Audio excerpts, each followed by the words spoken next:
ಇನ್ನು ರಾಹುಲ್ ಗಾಂಧಿ ಮಾಡಿರುವ ಆರೋಪದಲ್ಲಿ ಯಾವುದೇ ಹುರುಳಿಲ್ಲ ಅಂತನ್ಬಿಟ್ಟು ಬಿಜೆಪಿ ಮುಖಂಡ ಸುಬ್ರಹ್ಮಣ್ಯನ್ ಸ್ವಾಮಿ ಹೇಳಿಕೆಯನ್ನು ಕೊಟ್ಟಿದ್ದಾರೆ.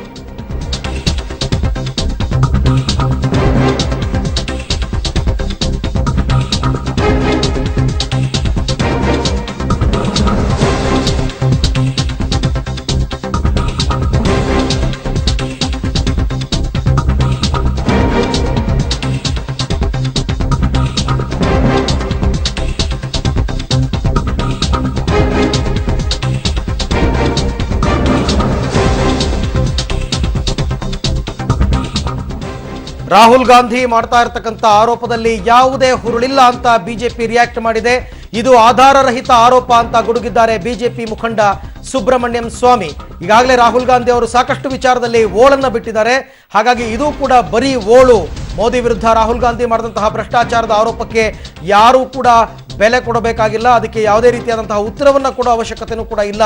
40 ಕೋಟಿ ಕಿಕ್ ಬ್ಯಾಕ್ ಪಡೆದಿರುವಂತಹ ಆರೋಪ ಏನಿದೆ, ಈ ಆರೋಪ ಅಂತಕ್ಕಂಥದ್ದು ಸತ್ಯಕ್ಕೆ ದೂರವಾದದ್ದು. ಯಾವುದೇ ಆಧಾರವಿಲ್ಲದೆ ಮೋದಿ ವಿರುದ್ಧ ರಾಹುಲ್ ಆರೋಪವನ್ನ ಮಾಡ್ತಾ ಇದ್ದಾರೆ.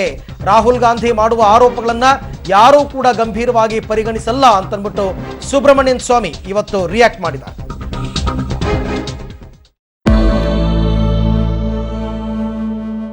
ಹೊಸ ಅಕೌಂಟಿಗೆ ಇವತ್ತು 5,000 ರೂಪಾಯಿಯನ್ನು ಜಮೆ ಮಾಡಬಹುದು. ನೀವು ನಿಮ್ಮ ಹಣವನ್ನು ಮನೆಯಲ್ಲಿ ಖರ್ಚಿಗೆ, ಮಗಳ ಮದುವೆಗೆ, ಸಾಲ ತೀರಿಸೋಣ ಅಂತ ಕಷ್ಟಕ್ಕೆ ಬರ್ತಾ ಇಟ್ಕೊಂಡಿದ್ದಂಥ ಹಣನೆಲ್ಲ ಇವತ್ತು ಜನ ತಗೊಂಡು ಹೋದರೆ ಪಡಬಾರದ ಪರಿಪಾಟಲನ್ನು ಪಟ್ಟಿದ್ದಾರೆ.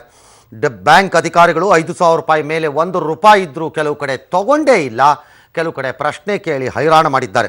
ಯಾವ ಮಟ್ಟಿಗೆ ಅಂದರೆ ಇಷ್ಟು ದಿನ ಯಾಕೆ ಹಣ ಕಟ್ಟಲಿಲ್ಲ, ಲಿಖಿತ ರೂಪದಲ್ಲಿ ಬರೆದು ಕೊಡಿ ಅಂತ ಕೇಳ್ತಿದ್ದಾರೆ. ಮೋದಿಗೆ ಗೊತ್ತಿದೆ ಜಯ ಸಾವಿನ ರಹಸ್ಯ. ಮೋದಿಗೆ ತಿಳಿದಿದೆ ಚಿನ್ನಮ್ಮನ ಸಂಚಿನ ಸತ್ಯ.